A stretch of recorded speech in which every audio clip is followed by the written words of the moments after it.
우리가 삶을 살아갈 때에 우리가 원하는 대로 되어지는 인생이 아님을 우리는 늘 고백하게 됩니다. 그래서 인생의 벽을 만나고 또한 탐과 같은 막힌 문제를 대할 때가 있습니다. 저는 우리에게 힘들고 어려운 일이 올 때에, 고통스러운 일이 올 때에 우리는 우리를 돌아보게 되어지고 그 가운데서 하나님을 바라보게 되는 믿음의 삶을 살게 되어지는 것입니다. 오늘 우리 인생 가운데에 참으로 너는 두려워하지 말라, 오늘 이제 마지막에 세 번째 시간으로 가질 텐데요, 오늘도 우리에게 주시는 이사야 44장을 통하여서 너는 두려워하지 말라라 말씀하시는 주님 앞에 믿음으로 담대하게 나아갈 수 있는 우리 모두가 될 수 있기를 주의 이름으로 축원합니다. 여러분, 그렇다면 정말 우리 하나님께서 오늘 말씀을 통하여서 두려워하지 않는 인생은 어떠한 인생이 되어지느냐 분명하게 말씀을 하지요. 먼저 오늘 본문 1절로 2절의 말씀을 보면요, 우리 다 같이 1절로 2절 같이 읽어볼까요? 시작. 나의 종 야곱, 내가 택한 이스라엘아, 이제 들으라. 너를 만들고 너를 모태에서부터 지어낸 너를 도와줄 여호와가 이같이 말하노라. 나의 종 야곱, 내가 택한 여수루나 두려워하지 말라. 아멘. 그렇습니다. 첫 번째로 두려워하지 말라라는 것입니다.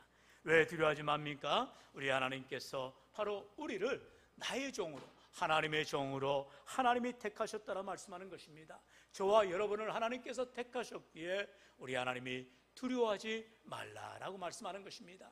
내가 두려워하지 않은 상황이어서 두려워하지 않는 것이 아니라 어떠한 상황 가운데 있더라도 우리 하나님이 나와 함께 하시고 나를 택하시고 나를 부르셨음을 기억한다면 우리는 두려워하지 않는 인생이 되어진다는 것입니다. 에베소 1장 4절에 말씀하였지요. 그 창세전에 그리스도 안에서 우리를 택하사라고 말씀하십니다.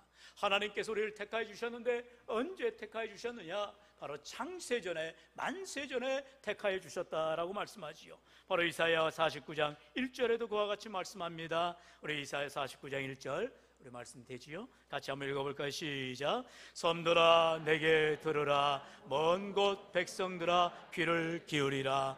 여호와께서 태에서부터 나를 부르셨고 내 어머니의 복중에서부터 내 이름을 기억하셨으며. 아멘. 오늘 말씀합니다. 여호와께서 태에서부터 나를 부르셨다라 말합니다. 내 어머니의 복중에서부터 내 이름을 기억하셨다라고 말씀하세요. 여러분, 우리가 세상 사람들이 나를 기억하지 아니하고 나를 알지 못하였지라도 우리 하나님은 우리를 만세전에 부르시며 우리를 택하여 주시며 우리를 우리의 어머니의 복중에서부터 인도하여 주셨음을 고백하게 되기를 원하는 것입니다. 사랑하는 성도 여러분, 그렇기 때문에 우리가 비록 인생길, 광야 인생길을 걸어갈 때에 염려와 근심과 걱정이 몰려오지만 우리 주님 말씀하시듯이 두려워하지 않는 삶, 두려워하지 않는 삶으로 나아갈 수가 있게 되어진 것이지요. 우리가 이사야 말씀을 통하여서 지난 시간 41장 또 지난 시간 43장의 말씀을 통하여서 계속하여서 우리 하나님 우리에게 두려워하지 말라라고 말씀하시는 이유는 바로 이 땅의 삶이 우리가 두려움의 삶이기 때문에, 염려의 삶이기 때문에, 걱정과 불안의 삶이기 때문에 그렇습니다. 우리 하나님은요 우리에게 분명하게 말씀하시는 거예요. 우리 잘 아는 이사야 41장 10절 말씀 다시 한번 다 같이 고백해 봅니다. 시작. 두려워하지 말라, 내가 너와 함께함이라. 놀라지 말라, 나는 내 하나님이 됨이라. 내가 너를 굳세게 하리라. 내가 참으로 너를 도와주리라. 참으로 나의 의로운 오른손으로 너를 붙들리라. 아멘. 할렐루야. 여러분, 말씀을 읽을 때에 저만 읽으면 안 되는 거예요. 오늘 아침에 주일학교 아이들과 말씀을 나눌 때에 하나님의 말씀을 읽고 하나님의 말씀을 듣고 하나님의 말씀대로 사세요라고 말씀을 증거했어요. 사랑하는 성도 여러분, 하나님의 말씀은 나의 임하는 말씀, 내게 주시는 말씀이 되는 것입니다. 할렐루야. 여러분, 하나님의 말씀을 내 말씀으로, 내게 주시는 말씀으로 내가 읽고 듣고 마음에 새길 때에, 말씀을 전할 때에, 말씀을 읽을 때에, 말씀을 들을 때에 복이 있는 인생들이 되는 줄로 믿습니다. 하나님 뭐라 말씀하세요? 너는 두려워하지 말라라는 것입니다. 나는 두려워할 이유가 없다는 것이에요. 왜요? 하나님이 나를 창세전에 부르시고 택하셨기 때문인 것입니다. 나는 나의 것이 아니에요. 하나님이 부르시고 택하셨기 때문에 하나님 것이라는 거예요. 그렇기 때문에 하나님이 나를 보호해 주시고 돌봐 주신다는 것입니다. 하나님의 백성이 된 저와 여러분의 인생은 이제 하나님이 우리를 도와주시는 삶, 붙들어 주시는 삶, 함께 해주시는 인생들이 되는 줄로 믿습니다. 뿐만 아니라 우리 하나님이 나를 만세전에 어머니의 태에서부터 부르셨을 뿐만 아니라 왜 우리를 부르셨느냐? 우리를 도와주시고 우리를 복주시고 우리에게 은혜 베푸시기 위하여서 부르셨다라는 것입니다. 바로 히브리서 6장 14절 말씀이지요. 이르시되 내가 반드시 너에게 복주고 복주며 너를 번성하게 하고 번성하게 하리라 하셨더니 아멘. 우리 하나님이 우리를 부르셔서 우리를 택하셔서 반드시 복 주시겠다는 것입니다. 반드시 번성케 하시겠다는 거예요. 오늘도 우리가 인생 두려워할 것이 아니라 하나님 의지하며 주님 붙들 때에 우리 하나님께서 복 주시는 인생, 함께 해주시는 놀라운 인생이 될 줄로 믿습니다. 이제 이러한 하나님이 두려워하지 않는 삶을 살아가기 위해서 우리 하나님이 주시는 게 있어요. 바로 성령 하나님을 우리에게 주시는 것이지요. 바로 두 번째로 나의 영을 부어주리니 말씀하고 있습니다. 하나님의 영입니다. 하나님의 영이 우리와 함께하여 주시면 하나님이 복 주시고 함께하여 주신다는 것입니다. 본문 3절로 4절이 말씀하지요. 우리 3절로 4절 말씀 같이 읽어봅니다. 시작. 나는 목마른 자에게 물을 주며 마른 땅에 시내가 흐르게 하며 나의 영을 내 자손에게 나의 복을 내 후손에게 부어주리니 그들이 풀 가운데에서 솟아나기를 시냇가에 버들같이 할 것이라. 아멘. 우리 하나님은 참으로 좋으신 하나님, 내게 복 주시는 하나님, 내게 성령을 부어주시는 하나님인 줄로 믿습니다. 사랑하는 성도 여러분, 우리 하나님께서 목마른 자에게 물을 주신다는 것입니다. 가라앉은 심령에게, 사모하는 자에게 우리 하나님 만나주시고 은혜를 주시는 거예요. 우리가 성령을 구할 때에 참으로 좋은 성령 하나님은 우리에게 임하여 주시는 것입니다. 우리가 구할 때에 하나님이 주시는 거예요. 여러분, 그렇기 때문에 오늘도 우리가 목마른 사슴이 시냇물을 찾아 갈급하듯이 주님 전에 믿음으로 나와 하나님의 영을, 주의 성령의 충만을 구할 때에 우리 하나님께서 가장 좋은 복을 허락하여 주시는 것입니다. 바로 이사야 43장 19절 20절은 말씀하지요. 보라, 내가 새 일을 행하리니 이때 나타낼 것이라. 너희가 그것을 알지 못하겠느냐? 반드시 내가 광야의 길을 사막의 강을 내리니 장차 들짐승 곧 승냥이와 타조도 나를 존경할 것은 내가 광야의 물을 사막의 강들을 내어 내 백성 내가 택한 자에게 마시게 할 것임이라. 아멘. 우리 하나님께서 하나님의 백성들에게, 하나님의 택한 자들에게 마시게 해주시겠다는 것입니다.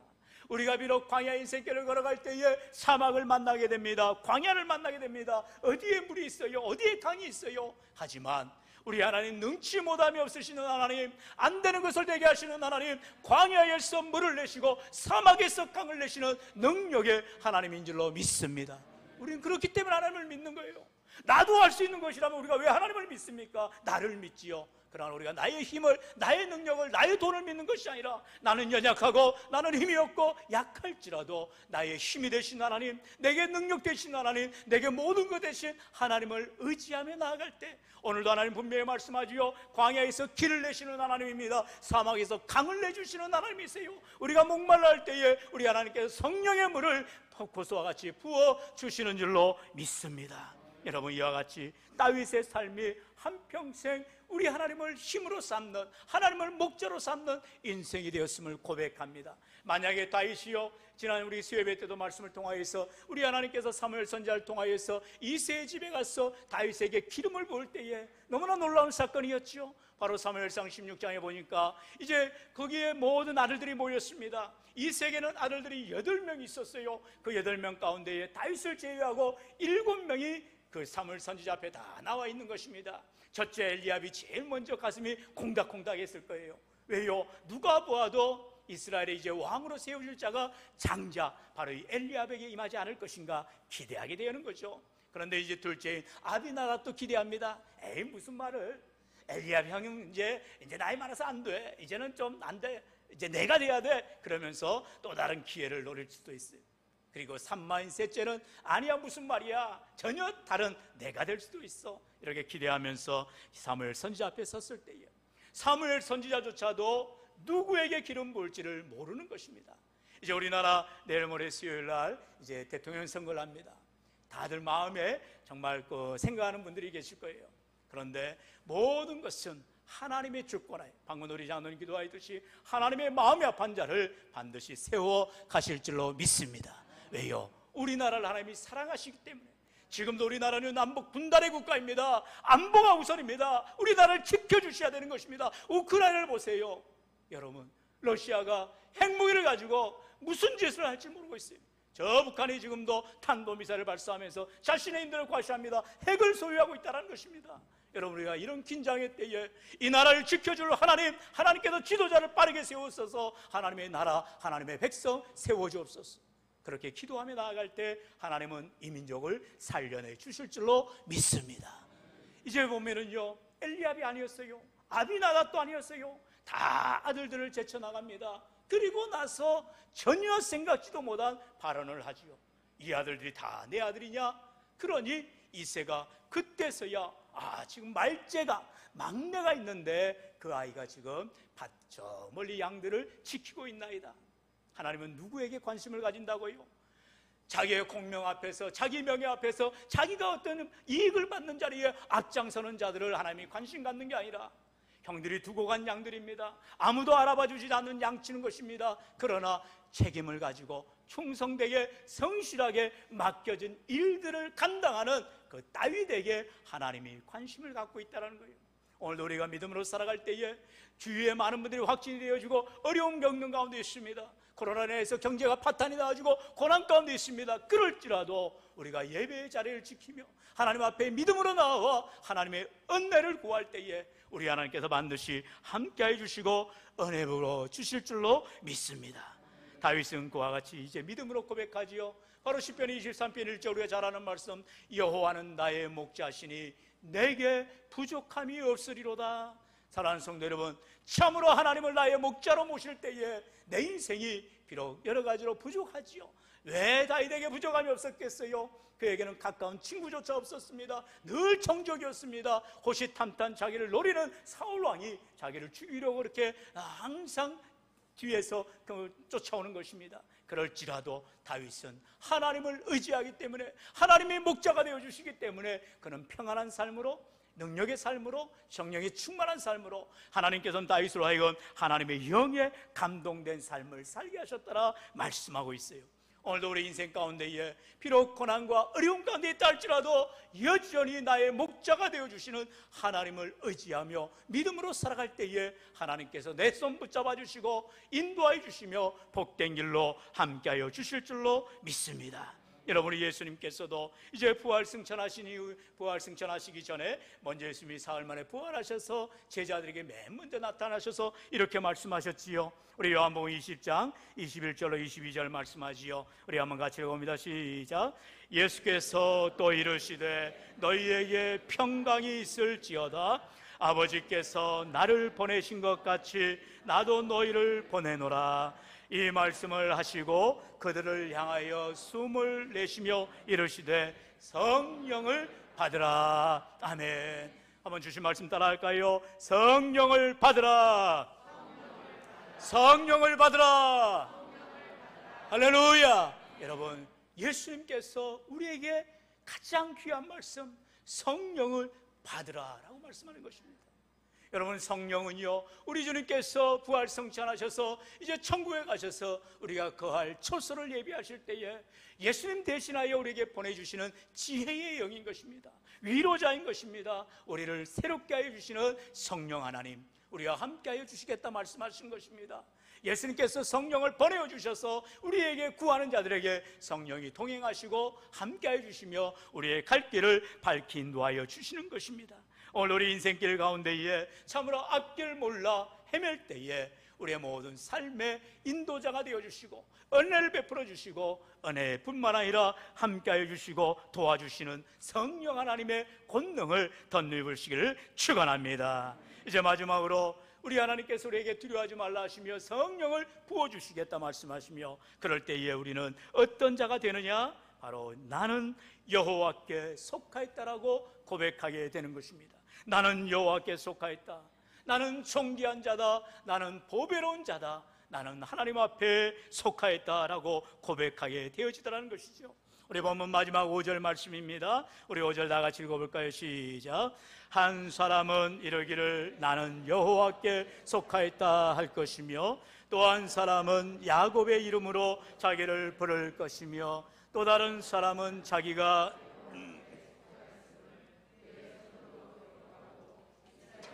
이름으로 존귀 여김을 받으리라. 아멘. 이스라엘의 이름으로 존귀 여김을 받으리라. 사랑하는 성도 여러분, 우리가 하나님께 속하였다라는 것, 내가 하나님의 자녀라는 것이 엄청난 고백이요 축복이라는 사실입니다. 여러분, 우리가 어떻게 하나님의 자녀가 되었어요? 예수 그리스도의 십자가 보혈로 말미암아 우리가 구원받은 것입니다. 나의 공로, 나의 노력, 나의 선행, 어떠한 것으로도 우리는 하나님의 자녀가 될 수가 없어요. 우리는 악한 원수마귀의 자녀였습니다. 우리는 본시 죽을 수밖에 없는 죄인이었어요. 소망이 없습니다. 그러나 하나님이 먼저 우리가 아직 죄인 되었을 때에, 우리가 아직 원수 되었을 때에 우리를 사랑하셨다고 말씀하세요. 이 사랑의 하나님께서 그 크신 사랑으로 우리를 품어주시고 우리를 만세전에 부르시고 택하셔서 하나님의 자녀 삼아 주셨습니다. 뿐만 아니라 이제 우리가 예수 그리스도를 나의 구주로 고백되어지기만 하면, 그 주님이 나의 죄를 위하여 십자가에 죽으셨음을 믿고 회개하며 구원받은 자들은 이제 하나님의 자녀가 되어 하나님께 영광 돌리는 믿음의 삶으로 변화되는 줄로 믿습니다. 여러분, 고린도후서 5장 17절에 그래서 말하잖아요. 그런즉 누구든지 그리스도 안에 있으면 새로운 피조물이라 말씀하세요. 누구든지입니다. 여기에는요 남녀노소가 없어요. 빈부 귀천이 없어요. 예수 믿는데 조건이 없는 것입니다. 누구라도 주님을 믿으면, 주님 안에 거하면, 그리스도 안에 있으면 새로운 피조물로 하나님의 자녀로, 하나님의 백성으로 두려워하지 않는 인생, 하나님 앞에 담대한 믿음의 삶을 살아가게 되는 것입니다. 이런 자들에게 우리 하나님 분명하게 약속하지요. 이사야 43장 4절 상반절에 내가 내 눈에 보배롭고 존귀하며 내가 너를 사랑하였은즉, 이렇게 말씀하세요. 한번 말씀을 따라할까요? 보배롭고 존귀하며 사랑하였은즉. 할렐루야. 우리 하나님 정말로 우리를 보배로운 자로 우리를 택하셨다는 것입니다. 우리를 사랑하되 존귀한 자로 우리를 부르셨다는 것입니다. 하나님께서 나로 하여금 정말로 눈에 넣어도 아프지 않아. 여기서 내가 널 내 눈에 보배롭고란 말은요, 원문의 의미를 들어보면 정말 우리가 속된 말로 표현하잖아요. 우리의 자녀들은 내 눈에 넣어도 아프지 않아요. 내 새끼들이 얼마나 귀한 줄 아십니까? 이렇게 말하잖아요. 하나님의 마음에도 그와 같다라는 거예요. 하나님의 눈에 넣어도 아프지 않는 보배로운 자가 바로 저와 여러분이라는 것입니다. 하나님의 사랑을 받아서 존귀한 자가 된 것입니다. 여러분, 우리가 이 땅의 삶을 살아갈 때에 세상 사람들은 자신들의 가치관과 자신의 기준을 가지고 사람을 평가합니다. 그러나 하나님께서는 하나님의 백성들이 예수 이름을 의지하며 믿음으로 나아가는 삶이, 성령의 충만함으로 믿음으로 살아가는 자들을 우리 하나님께서는 존귀한 자라고 불러주시는 것입니다. 오늘도 이 땅 가운데에 주님이 나와 함께 하셔서 나를 보배롭게 하시고 나를 존귀하게 하시고 나를 사랑해 주신다라고 담대하게 고백할 수 있기를 축원합니다. 사랑하는 성도 여러분, 비록 세상은 고통 가운데에, 참으로 힘든 가운데에 수많은 좌절과 절망이 우리 앞에 몰려온다 할지라도 우리가 두려워할 것이 없어요. 왜요? 하나님이 나를 택하셨고 나를 구원하셨고 나로 하여금 보배로운 자로, 나로 하여금 존귀한 자로, 하나님 앞에 사랑받는 자로 세워주시기 때문인 것입니다. 이제 그렇기 때문에 저와 여러분이 이러한 하나님의 사랑받은 자답게 이제 믿음으로 살아가는 인생들이 되어야 한다는 것입니다. 오늘도 우리가 주위에 바라보면서 연약한 자들 위하여 기도할 수 있어야 돼요. 지금도 저 강원도의 경북에 많은 사람들이 이제 산불로 인해서 이재민이 발생했어요. 삶의 터전을 잃어갑니다. 거기에는요 교회도 불탈 수 있어요. 거기에는 마을이 불탈 수 있어요. 내 이웃이 아니라 내 친인척들이 고통을 당할 수가 있다는 것입니다. 우리가 편하게 이렇게 살아가는 게 아니라 우리의 이웃 가운데에 어려움 당한 자들이 나의 어려움임을 고백하면서 함께 위로를 나누며 기도하며 그들을 후원할 수 있기를 바라요. 뿐만 아니라 여러분, 지금도 전 세계적으로 전쟁과 기후와 가난과 고통 때문에 수많은 사람들이 죽어져 가고 있습니다. 이럴 때 우리 하나님께서 참으로 이 민족을 사랑하시고 우리를 구원하여 주셔서 속히 코로나의 모든 문제가 종식되어져 가고 모든 어려움들이 해결되어져 갈 수 있도록, 평화가 임할 수 있도록 기도하며 나아갈 때 우리 하나님께서 복 나려 주시고 은혜 부어 주실 줄로 믿습니다. 사랑하는 성도 여러분, 오늘도 다시금 하나님이 나를 반드시 택하셨고 나를 부르셨고 나를 복주시며 내게 성령을 주시며 한 번뿐인 인생 우리가 살아갈 때에 두려워하는 인생이 아니라 오직 주님을 의지하며 믿음으로 담대히 주의 성령의 충만함으로 권능으로 보배로운 자답게 존귀한 자답게 하나님의 사랑을 가지고 믿음으로 승리하며 나아갈 수 있기를 주의 이름으로 간절히 축원합니다.